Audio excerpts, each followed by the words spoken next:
Okay, so yeah, let's get started. So, hi, I'm Carter. I'm going to be facilitating the webinar today alongside Dee. And a little bit about Dee and GalaBid. So, Dee Brannick started her career in fundraising technology in Sydney back in 2005. Since then, she has supported thousands of nonprofits in Asia, Europe, and the US.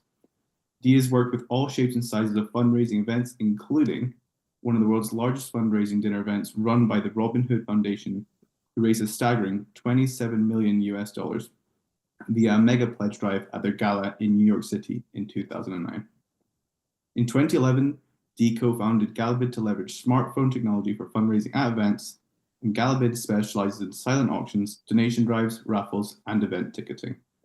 Dee is based in the UK and works largely with UK and US organizations. And now over to you, Dee. Okay, thank you, Carter. And thanks everybody for taking the time out of your day to join us. We will try and make this as informative and interactive as we can. So we don't have time, sadly, for introductions one-on-one, but let me just go, just quickly go to PowerPoint, share.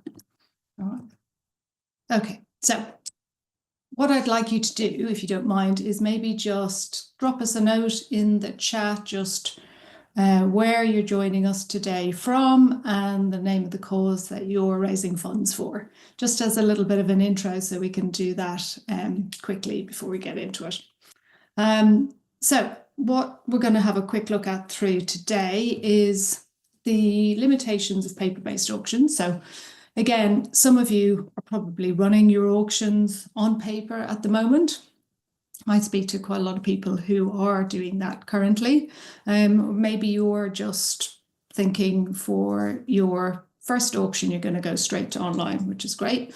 So we'll have a look at the challenges and limitations of paper. But really what we're here to do today is actually have a look at the specific things that are inherent in online auctions that will actually help you boost your online auction revenue. So we'll have a look at a number of different features.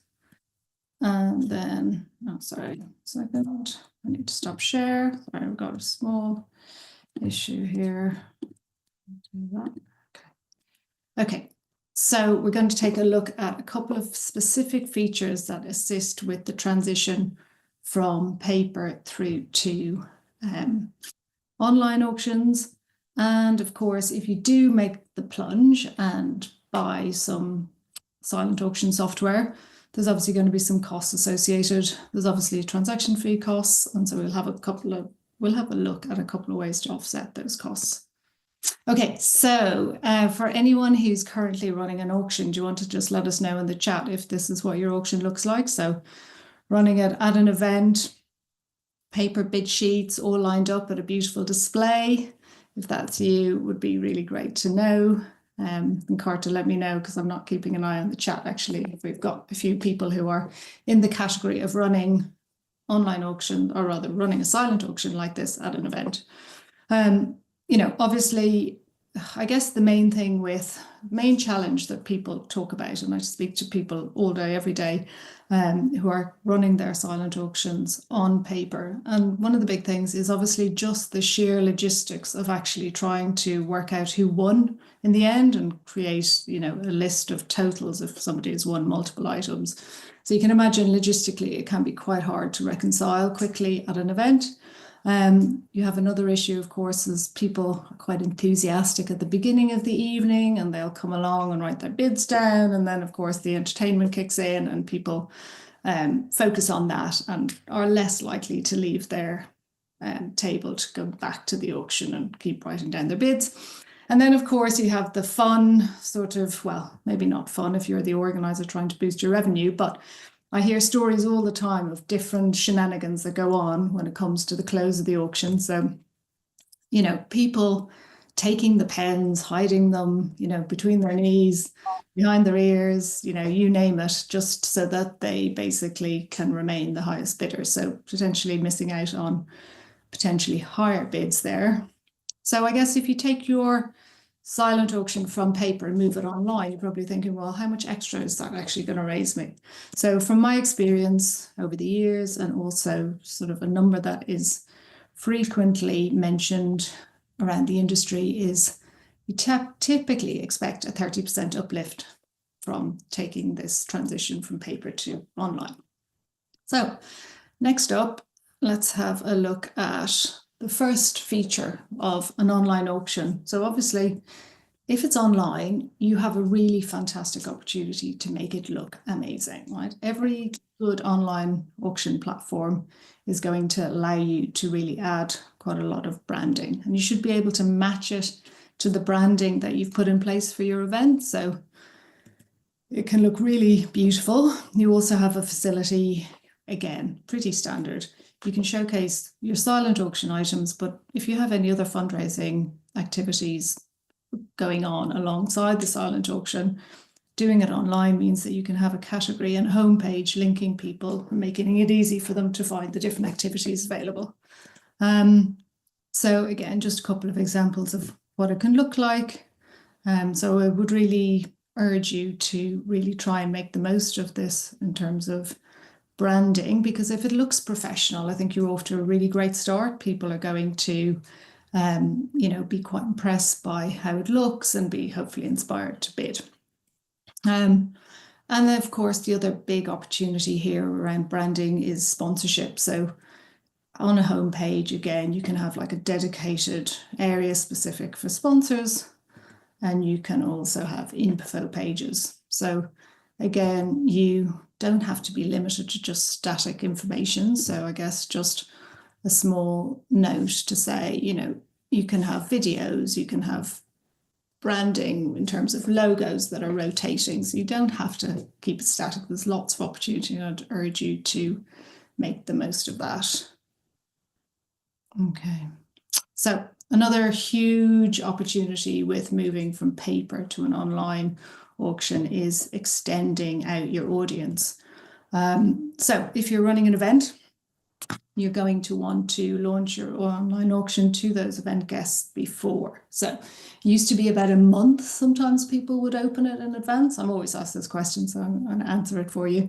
Then it used to be about 2 weeks these days, and it's probably because people have quite limited attention spans. It's a case of people tend to have a maximum of a week in advance to have their auction open. And sometimes it's even just a few days. But I guess the point is open it early, get the bidding going, and that's going to give you a much bigger, better opportunity to get to a highest bid. And of course, people cite this all the time. So don't forget, I guess it's pretty obvious, but realistically, people who can't attend obviously are never going to be able to participate if it's exclusively on paper at an event. So getting it out to people beyond the people who are physically attending the event can really boost the number of bidders, and then of course the number of bids and the highest bids. And then another aspect of all of this is most platforms are going to give you a facility to share out either the auction or the campaign itself and individual items. So here, you've got Facebook icons, etc. And encouraging your participants, so people who are attending the event or people who can't attend, to share amongst their networks is one thing that's sometimes overlooked or not encouraged strongly enough. But another aspect of all of this is the donors. So the people who are donating items, I really feel, again, this is underutilized. Get them to share out their item to their networks and use the social media to get that farther and wider than your own specific audience. And of course, sponsors. So again, ask the sponsors to share out the entire campaign to their network.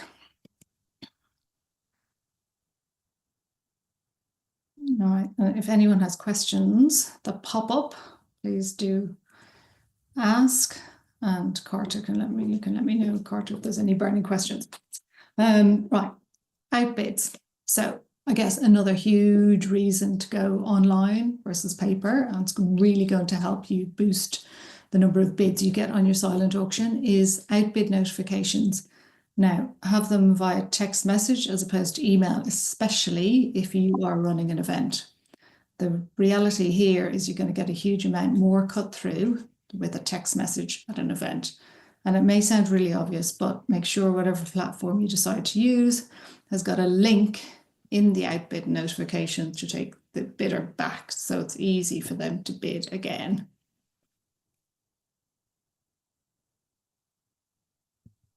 Okay, now another kind of piece and something that's included with all online auction systems is a leaderboard. So again, something that's not always utilized, but should be.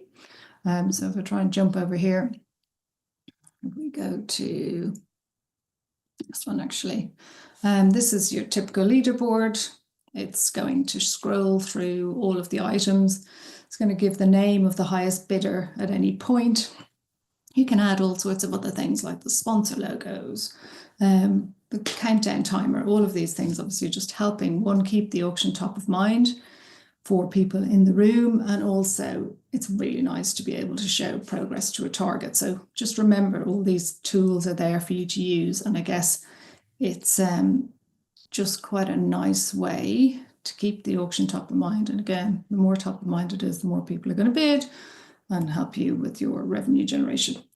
This is another feature I love. So basically having the facility for new bid pop-ups as part of your leaderboard will be a really nice way to give people some kudos for bidding, and it just makes the whole thing feel dynamic and a bit more fun.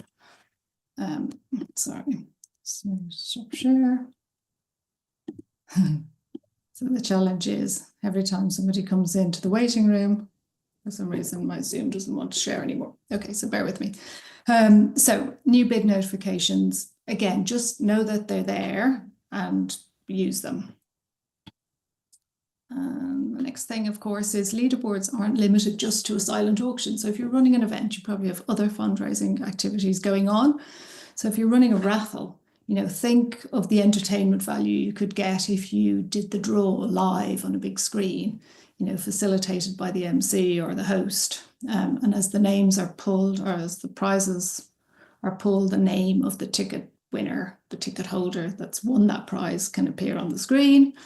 Another nice thing, again, sort of along the lines of sponsors and encouraging competition, works especially well if you've got lots of companies in the room. So if you instead here it says table 1 through 8, but imagine if each one of these was a company name.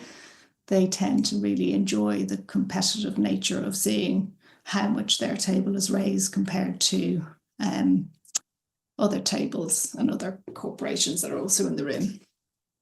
Okay. Now, okay, we've got someone else coming in, so I need to stop sharing, share again. Bear with me. I'm admitting indeed, it's all right. Yeah, no, I'm not letting them in, but every time someone comes in, it just doesn't want to work. Okay, right. And of course, another sort of leaderboard opportunity is to do a live pledge drive, also known as the paddle raise. And again, here, the whole point is, you know, show the target, show how much you're raising, watch it fill up in real time. It's a really kind of exciting way to bring this whole process to life. You'll see here, you know, you can have the names of people who've made donations. And here it shows the amount, but there's nothing to stop you just leaving it as the name. So there's some kudos without the amounts, or depending on your audience, it might be really appropriate to put the amounts in, your choice. Okay, so another feature that is specific to an online auction over a paper auction is overtime. And this is also known as popcorn bidding. The way this works is that the auction has a scheduled close time, and then if there is a bid in the last, say, let's say the overtime has been set to 1 minute. So if there's a bid placed in the last minute before the scheduled close time, the auction will open again for another minute. And if there's another bid in that minute, the auction will open again for another minute, and so on and so forth. And this can go on for quite a long time. So there's quite a high profile organization. They are running their events typically in France, and I watched the overtime happen at their event. So they were at about €700,000, and the overtime kicked in and they made another 100,000 over the next hour. So it can really be quite a big impact. And actually, we're noticing more and more clients are using this feature.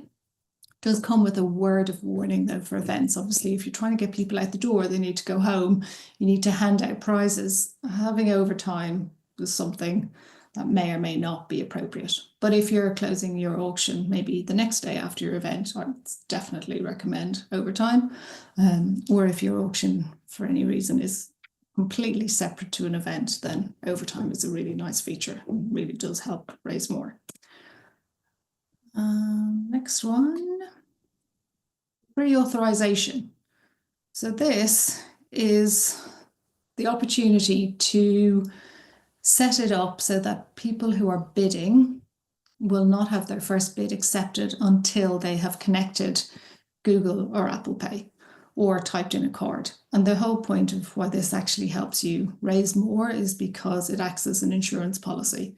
So at the end of the auction, if you need to charge those cards, you have the facility to go into the dashboard and go and charge the cards. You don't have to wait for people to pay. And of course, if you do have to wait, you run the risk potentially of some people not making payments. Now, at events, pre-authorization is becoming more and more commonplace. It used to be the case that if it was an auction at an event, not that many people in terms of, fundraisers would use pre-authorization if it was a very trusted, well kind of known group of people that came regularly to the event. But over time, recently, it really feels like it's become really quite standard. So you can turn it on, keep it off, depending on your preference. Okay, another one to just talk about is max bidding. So you're probably familiar with the way max bidding works. Max bidding is a case of you enter in a normal bid, and if you're outbid, you're told via text message, hopefully. However, if you have the facility to enter in a max bid, then the system will bid up to that amount for you. And this can be useful in terms of generating more revenue if it's a case of you've got a lot of items potentially, or if you feel that your audience are going to be bidding on a lot of items, or if maybe the entertainment at the event is going to be quite specific and engaging. So if we run auctions at award nights or quizzes, they're the sorts of events that I would say would get the most out of max bidding, because people can set their max bid and get on with, whatever other activity is going on during the evening or at the event. So for those of you who are using GalaBid, this is something that we don't currently have, but it's something that's coming soon. So just a note on that. Now, sealed bid auctions, this is a funny one. In my mind, a sealed bid auction where you literally write down one bid and you hand it in. This is probably the only scenario that I personally think might still merit being done on paper. So if it can be done online, and systems do facilitate this, and you do get all the benefits of people being able to make payments and all of those other good things, pre-authorization, etc. However, if it was just a single bid, I think there is still a case for paper. Do it, send it off, and move on. Okay. Right. Another thing to consider, and again, something that's available as pretty much standard, is the opportunity to ask for extra donations. So when people are checking out, so maybe they're buying a raffle ticket or they're buying an event ticket, you can ask them to make an additional donation, and that can obviously increase the amount of funds. And of course, it gets to a point where you need to think about all the different asks that you're making and which ones are appropriate. But this is something that is used and can raise quite a lot of extra revenue for our clients. And another one that I particularly love is the opportunity to send out a notification to people who did either register but didn't bid, or did bid but weren't successful. You can ask them to make a donation because they weren't successful in their auction items. And that works really well. Okay, supply prizes. So most people probably are aware of how this works. It's a sale or return scenario. And most online auction providers have an extensive catalogue of tried and tested auction prizes that you can just drop into your auction. So the reason why this can help you raise more is because it's increasingly difficult to get donated items, and you might have an opportunity or a situation where you need specific items. Well, you need items for specific categories. So maybe you need more vacations, or you need something for a certain kind of sub-segment of your audience. Maybe, not to sound sexist, but maybe you need something for the ladies. You don't have enough prizes that you think are going to be attractive to the females in the room. Adding in some tried and tested supplied prizes on a sale or return basis can be really useful. And done well, this can really be something that can generate extra funds for you. And it should mean that you don't have to do anything in terms of the bookings team that are associated with the platform should take care of the entire booking and really take good care of your winners. So you should just be in a good situation where the funds that are raised above the cost of the item are directed to your cause and your campaign without you needing to do anything really. Okay, so the next section I wanted to have a little look at was just to talk you through a couple of features that do help transition people who are running silent auctions at events on paper to an online version. So the first one is, at GalaBid we call them volunteer accounts, but essentially what it is a personal shopper style account. So you have staff, maybe with an iPad in hand, and you see this image at the bottom here. The whole idea of this is it provides another ad for the auction, and it's a service that's really quite useful to maybe certain groups within the audience, or actually anybody. So it could be a case of they've forgotten their glasses, their phone battery has run out, or maybe they are just not very tech savvy and just need a hand. So being able to leverage volunteer/personal shopper accounts means that your staff, your volunteers can give them that service and help them bid and make sure that all of their bids go in if they don't feel comfortable to just do it on their own phones. That's a really good way to help people who might be a little bit reticent to sort of jump on and go on the whole online bidding. And then the other piece to this is, obviously, when we look before, you want to have a display for your auction at an event, ideally, because that's a really nice place for people to congregate. It gives them something to do, and the pre-dinner drinks, if they're not feeling like they know many people, you tend to find people just congregate and have a look around. It's a bit like a shop, essentially. So having a QR code for the entire campaign is a good thing. But if you think about that item display, you can actually create, this image here shows a booklet. In reality, what you also can do is have one item per sheet with the description of that specific item and a QR code to take the potential bidder directly to the item they're interested in. So printing these sheets and creating a nice display is a really good way to, again, sort of keep a little bit of the element of that sort of paper-based style auction, and creating a shop-like environment. And okay, so if you do move from paper, obviously paper is cheap. It is the cost of printing and organizing.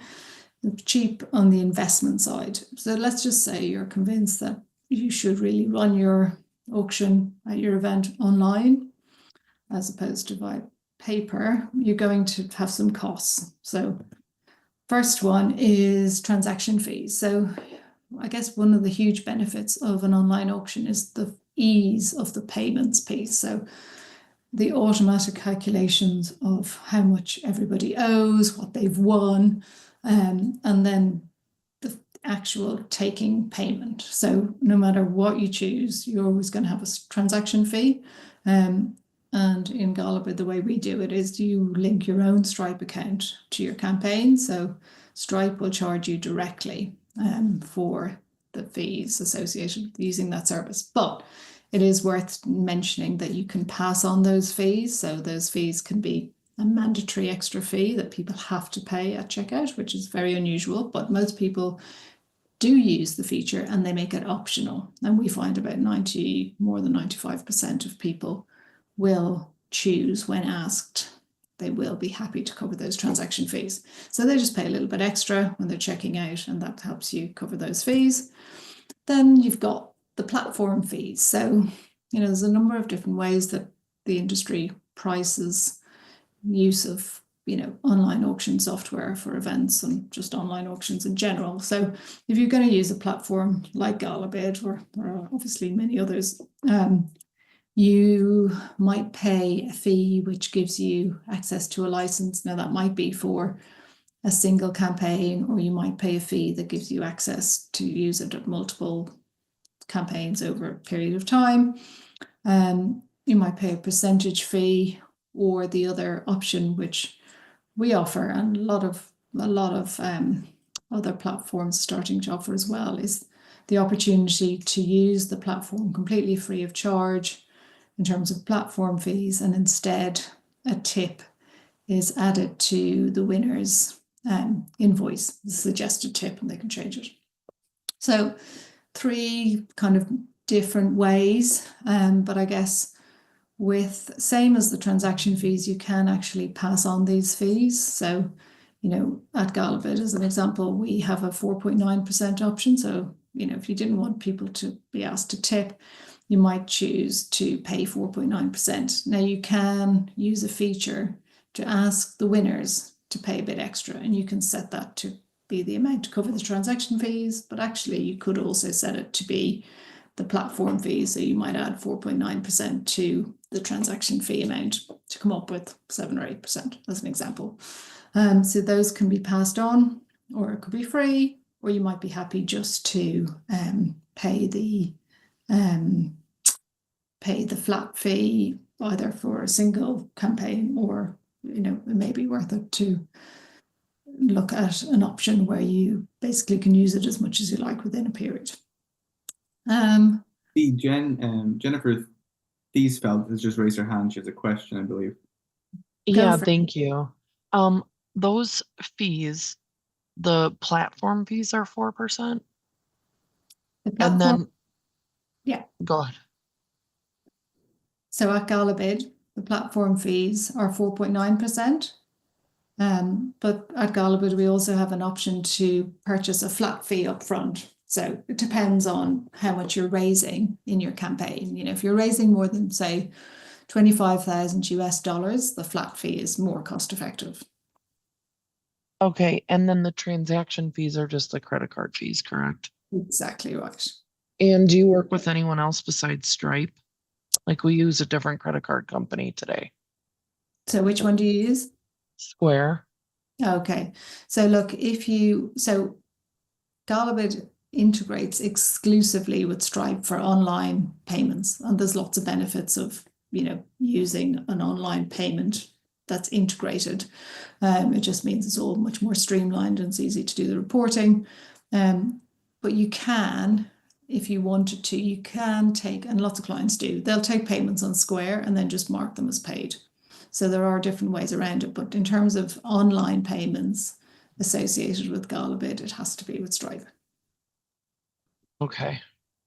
And I probably should say as well, setting up a Stripe account is something that's pretty straightforward and can be quite quick to do. Okay, and I'm sure you'll get into all the pricing, like for the flat fees at some point during this. Well, I can tell you that right now. So I'll go into that in a second. Just the last point on this really is just staffing, right? So I suppose just to make the point that if you're going to run your auction online, staff-wise, an auction pretty much can run itself. So once you've set it all up in advance, you can run it. It can pretty much run itself. You can schedule the close time. People can be prompted to pay, so really probably don't need any more staff than if you were running it on paper. And so with that, let's answer your question about fees, right? So I might stop share and just, does anyone else have questions if you want to keep them coming in? Well, I will just go to, I might just open up the pricing pages because you've asked specifically about that.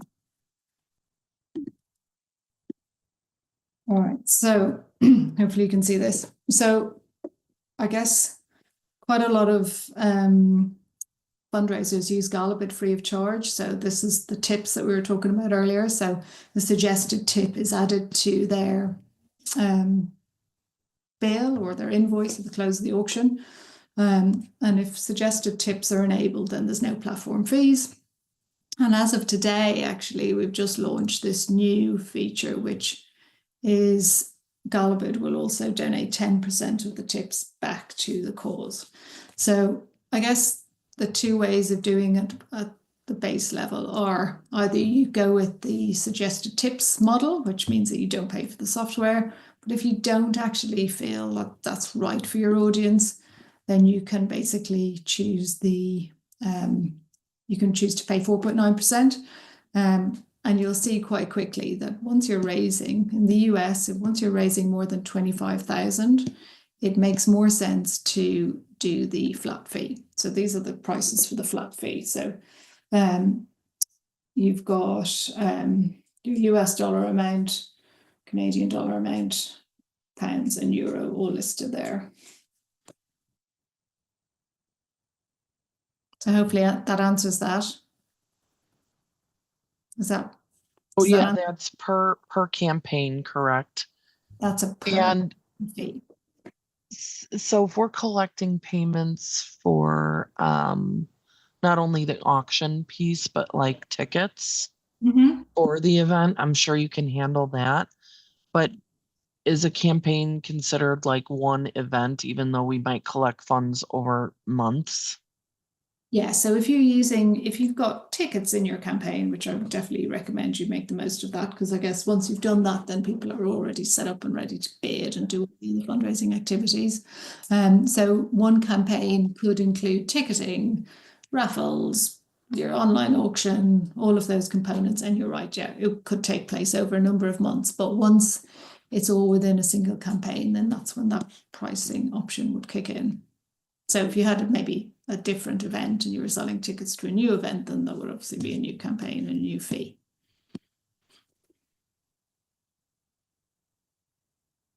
And do you charge extra for the ticketing component of it? At the moment, the ticketing is all included in the flat fee amount or in all the pricing options, essentially. Okay.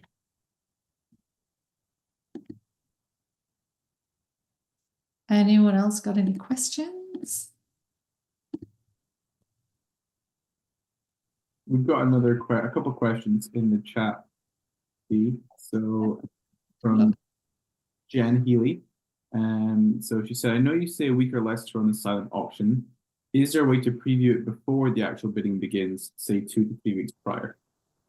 Oh yeah, so I guess in reality, how this works is, and some people do this, you can basically lock your auction, so you could showcase all your items and not allow people to bid if that's what you wanted to do. But essentially, my personal opinion, and it is only my take on it, is once you're launching it, I think it's best to make it available for bidding. But there are probably reasons when it makes sense to showcase. So you can lock the item if you didn't want people to be able to bid until a certain time. And you could schedule the open time as well. So it can all be taken care of behind the scenes. We do have one more question. It's just come in a couple of minutes ago. Since you're already talking about the pricing, can you cover the restrictions associated with using the free version? Yes, well, this is very good timing because we've just updated all of this. So if I go back again to the pricing page, actually, don't need to. Essentially, what's going on with the free version is you have access to all of the features. So it used to be the case that text messaging was not available to free campaigns. Volunteer accounts weren't available on free campaigns, but that's all changed now. So we've included all of those features within the free campaign. So I guess if you are using the free version, the two kind of main considerations are, one is your supporters are going to have a suggested tip added to their invoice at the end, and then so if that's appropriate and you're happy with that, then it might be a case of the free version is for you. So I just want to show you down here what the user interface looks like, right? So this is how it looks when people are checking out, and then. So that's one major consideration. And then the other thing is, we talked about pre-authorization earlier. If you want to charge cards, then obviously your participants don't have the opportunity to tip, and there is a fee per transaction of 4.9% for those ones. So they are the two considerations for the tipping version. That's all the questions we have in the chat for now. Great stuff. Does anyone else want to verbally ask a question?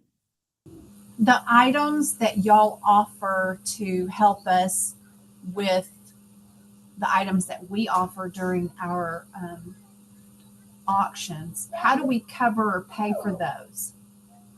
So the way that works is it's a case of you only pay for those items if they sell.